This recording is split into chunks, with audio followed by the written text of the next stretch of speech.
지금 시장이 흔들리고 있습니다. 반도체가 빠지고 IT가 빠지고 코스피 전체가 출렁이는 상황인데요. 그런데 이 와중에 딱 한 섹터가 유독 버티고 있어요. 바로 게임주입니다. 크래프톤이 하루 만에 8.41% 뛰었고 펄어비스도 같은 날 8.32% 올랐어요. 시장 전체가 빠지는 날에 이 숫자가 나왔다는 게 단순한 우연일까요? 저도 처음엔 게임주가 방어주라고 그게 말이 돼? 했거든요. 게임이라는 게 경기 좋을 때 사람들이 즐기는 여가 아닌가, 불황엔 당연히 빠지는 거 아닌가 싶었어요. 그런데 데이터를 들여다보니까 완전히 반전이었습니다. 오늘은 이 반전의 구조를 제대로 파헤쳐 드릴게요. 왜 하락장에서 게임주가 버티는지, 그게 진짜 방어주라는 뜻인지 아니면은 함정인지, 그리고 지금 이 시점에 게임주를 어떻게 봐야 하는지까지 결론부터 말씀드리면 오늘 핵심은 세 가지입니다. 첫째, 게임주가 하락장에서 버티는 구조적 이유. 둘째, 그럼에도 불구하고 게임주가 진짜 방어주가 아닌 이유. 요 셋째, 지금 한국 게임주 어떻게 봐야 하는지 이 세 가지를 순서대로 짚어드리겠습니다. 본격적으로 들어가기 전에 이런 시장 분석 영상을 꾸준히 받아보고 싶으신 분들은 구독과 좋아요 한 번만 눌러주십시오. 알림 설정도 함께 해주시면 다음 영상 놓치지 않으실 수 있어요. 자, 그럼 첫 번째 핵심부터 갑니다. 게임주는 왜 하락장에서 버티는가? EM의 증권이 26개 전체 섹터를 분석한 데이터가 있어요. 유가가 오르고 경기가 침체되는 국면. 그러니까 지금 우리가 딱 마주하고 있는 상황인데요. 이 국면에서 소프트웨어 섹터의 상대 성과가 플러스 3.5%로 26개 섹터 중 1위를 기록했어요. 반면 IT 하드웨어는 2.2%, 호텔 레저는 2.4%로 하위권이었고요. 게임주는 이 소프트웨어 섹터에 분류돼 있어요. 그러니까 지금 같은 환경에서 구조적으로 유리한 위치에 있다는 거예요. 왜 이런 현상이 생기는 걸까요? 이유가 딱 네 가지 있어요. 첫 번째, 수요 비탄력성입니다. 쉽게 말하면은 이렇게 생각해 보세요. 경기가 나빠지면은 사람들이 해외여행을 끊고 외식을 줄이잖아요. 그런데 집에서 할 수 있는 오락은 잘 안 줄여요. 오히려 늘어나요. 넷플릭스 구독은 유지하면서 호캉스는 포기하는 것처럼 게임은 상대적으로 저비용 엔터테인먼트거든요. 여행 한 번 갈 돈으로 게임을 1년 내내 즐길 수 있으니까요. 이게 경제학에서 말하는 대체제 효과예요. 불황에 비싼 소비가 줄고 저렴한 대안으로 이동하는 현상이죠. 실제로 2008년 글로벌 금융위기 때 EA, 액티비전 블리자드 같은 게임 회사들의 매출은 경제가 붕괴되는 와중에도 안정적으로 유지됐어요. 두 번째, 구독 마이크로 트랜잭션 모델입니다. 예전 게임은 CD 하나 사면 끝이었잖아요. 그러면 경기가 나빠질 때 게임 안 사면 돼 하고 소비를 끊을 수 있었어요. 그런데 지금 게임 회사들의 수익 구조는 달라요. 월정액 구독, 인게임 아이템 구매, 배틀패스 같은 반복 과금 구조예요.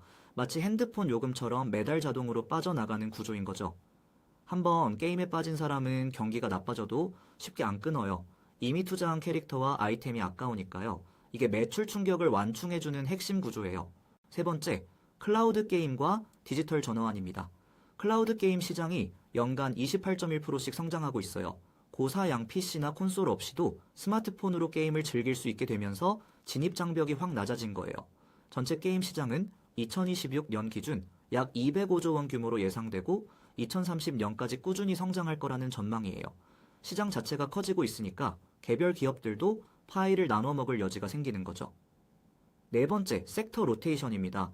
이게 사실 단기적으로 가장 직접적인 이유예요. 지금 반도체, IT 하드웨어 같은 고베타 섹터가 조정을 받고 있잖아요. 기관 투자자들이 이 섹터에서 자금을 빼면서 상대적으로 덜 오른 곳으로 이동해요. 그 이동처 중 하나가 게임 소프트웨어 섹터인 거예요. 마치 피자 가게가 너무 붐비면 옆집 치킨집으로 발길을 돌리는 것처럼요. 크래프톤과 펄어비스가 하루에 8% 넘게 뛴 것도 이 섹터 로테이션 자금이 한꺼번에 유입된 영향이 커요. 한마디로 게임주가 하락장에서 버티는 건 우연이 아니라 구조적 이유가 있어요. 그런데 여기서 잠깐 멈춰야 해요. 그러면 지금 당장 게임주 사도 되는 거 아닌가요? 이렇게 생각하시는 분 계실 겁니다. 저도 솔직히 그 생각이 들었어요. 그런데 여기서 중요한 반전이 있어요. 게임주는 진짜 방어주가 아닐 수 있거든요. 이게 오늘 두 번째 핵심입니다. 방어주라고 하면은 보통 어떤 이미지가 떠오르세요? 시장이 폭락해도 끄떡없는 종목이요. 필수 소비자의 유틸리티, 의약품 같은 섹터들이죠. 사람이 밥을 안 먹을 수 없고 전기를 안 쓸 수 없으니까요. 그런데 게임주는 달라요. 세 가지 함정이 있어요. 함정 첫 번째, 베타값 문제입니다. 게임주는 필수 소비재와 달리 성장주 성격이 강해요. 시장이 크게 빠질 때 같이 크게 빠지는 경향이 있어요. 2021에서 2022년에 실제로 이런 일이 있었어요. 코로나 특수가 끝나면서 넷마블, NC소프트 같은 게임주들이 50% 이상 폭락했어요. 매출은 그대로였는데 주가는 반토막이 난 거예요. 왜냐면은 주가는 현재 매출이 아니라 미래 성장에 대한 기대값이니까요. 컨보이 벤처스라는 게임 전문 투자사가 이걸 정확히 짚었어요. 게임 기업들은 경기 침체 중에도 운영적으로는 성장했다. 주가 하락은 현재 건강 상태가 아닌 미래에 대한 비관적 멀티플 압축을 반영한다. 매출이 방어적이라고 해서 주가가 방어적인 건 아니에요. 이게 핵심이에요. 지금 함정 두 번째, EM증권 데이터의 역설입니다. 아까 소프트웨어가 경기 침체 국면에서 26개 섹터 중 1위라고 했잖아요. 그런데 이 데이터에는 뒷면이 있어요. 호경기 국면에서 그 소프트웨어 섹터의 성과는 7.5%로 최하위예요. 요 경기 사이클에 따라 성과가 극단적으로 갈린다는 뜻이에요. 그러니까 지금 게임주가 버티는 거는 침체 국면이기 때문이고 경기가 회복되면은 오히려 다른 섹터에 뒤처질 수 있어요. 타이밍이 전부인 섹터라는 거죠. 함정 세 번째, 한국 게임주만의 특수 리스크입니다. 중국 판호 이슈가 있어요. 한국 게임이 중국에서 서비스를 하려면은 중국 정부의 게임 허가, 판호를 받아야 하는데요. 이게 정치적 상황에 따라 막히는 경우가 있어요. 내 건물 옆에 대형마트가 들어서는 걸 내가 동의한 적도 없는 것처럼 한국 게임 회사들은 중국 정책 하나에 매출이 좌우되는 구조예요. 거기다 신작 흥행 불확실성, 인건비 상승 같은 비용 압박까지 있어요. 한마디로 이 게임주의 그 하락장 상대적 강도는 절대적 수익이 아니라 상대적 낙폭 축소를 의미해요. 덜 빠진다라는 거지 안 빠진다라는 게 아니에요. 그럼 세 번째 핵심으로 갑니다. 지금 한국 게임주 어떻게 봐야 할까요? 개별 종목을 들여다보면 상황이 제각각이에요. 먼저 크래프톤입니다. 2026년 3월 기준 주가가 23만 5,500원이에요. 증권사 목표 주가는 30만 원으로 현재가 대비 약 27% 상승 여력이 있다는 분석이에요.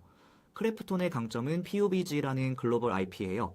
그리고 매출의 상당 부분이 해외에서 나오는데요. 지금처럼 원화가 약하고 달러가 강한 환경에서는 해외 매출을 원화로 환산할 때 더 많이 잡혀요. 수도꼭지에서 물이 나오는데 환율이라는 수도관이 더 굵어지는 효과예요. 글로벌 경쟁력과 환차익 수혜 두 가지를 동시에 가져갈 수 있는 구조인 거죠. 다음은 NC소프트입니다. 주가 22만 8천 원, 목표 주가 28만 원으로 괴리가 꽤 커요. 그런데 여기서 주의할 게 있어요. NC소프트는 지금 신작 부재와 기존 IP 노후화 우려가 동시에 있어요. 리니지라는 캐시카우가 있지만 이 게임이 언제까지 돈을 벌어줄지가 불확실해요. 마치 히트 음반 하나로 수십 년을 먹고 사는 가수처럼 언젠가는 한계가 오거든요. 목표주가 괴리가 크다는 건 기회가 될 수도 있지만 그 괴리가 좁혀지지 않을 리스크도 크다는 뜻이에요. 투자자 판단이 갈리는 종목이에요. 그리고 넥슨 게임즈는 현재 투자 의견이 셀리예요. 게임 섹터 전체가 좋다고 해서 개별 종목이 다 좋은 건 아니라는 걸 보여주는 사례예요. 제가 직접 섹터 분석을 해보면서 느낀 건데요.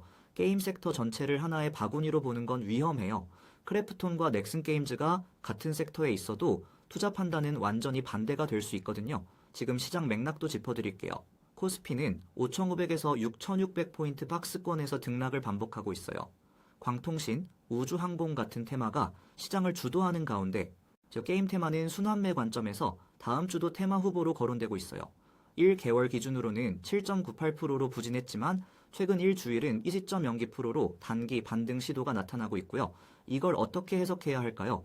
단기 급등 이후 RSI 과열 구간에 진입하면은 조정이 올 수 있어요. 반대로 아직 많이 빠진 상태라면은 기술적 반등 여지가 있고요.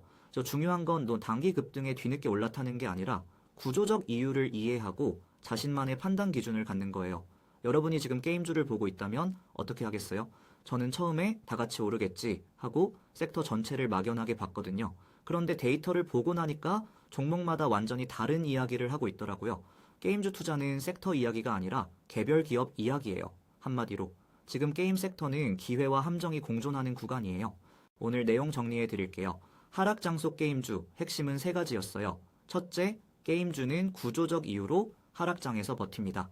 수요 비탄력성, 반복 과금 모델, 클라우드 전환, 섹터 로테이션. 이 네 가지가 맞물려서 경기 침체 국면에서 소프트웨어 게임 섹터가 26개 섹터 중 상대 성과 1위를 기록한 거예요. 둘째, 그렇다고 게임주가 진짜 방어주는 아니에요. 매출이 방어적이어도 주가는 미래 기대값이라 멀티플 압축이 오면은 같이 빠져요. 호경기엔 오히려 최하위 섹터가 될 수 있고 한국 게임주 특유의 판호 리스크와 신작 불확실성도 있어요. 셋째, 지금은 종목별로 판단이 갈리는 구간이에요. 크래프톤처럼 글로벌 경쟁력과 환차익 수혜를 동시에 가져갈 수 있는 종목이 있는 반면 NC소프트처럼 목표주가 괴리는 크지만 구조적 우려가 공존하는 종목도 있어요. 넥슨게임즈는 같은 섹터에 있어도 투자 의견이 셀이에요. 섹터를 보는 눈과 종목을 보는 눈은 달라야 해요.